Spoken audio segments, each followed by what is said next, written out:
இன்றைக்கு அநேகர் சமாதானம் இல்லாமல் அலைந்து திரிந்து கொண்டிருக்கிறார்கள். எங்கே சமாதானம் கிடைக்கும்?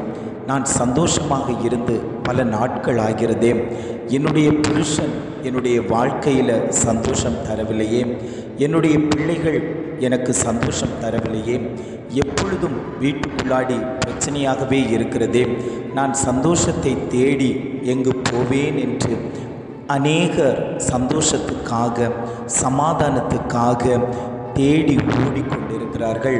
அவர்களை பார்த்து ஆண்டவர் சொல்லுகிறார், நான் உங்களுக்கு சமாதானத்தை கட்டளையிடுவேன் என்று இன்றைய காலை பொழுதில் ஆண்டவர் வாக்கு கொடுக்கிறார்.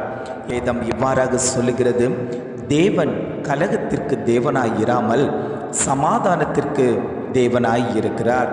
ஒரு குடும்பத்தில் கலகம் வந்துவிட்டால் அங்கு சமாதானம் சீர்குலைக்கப்பட்டுவிடும்.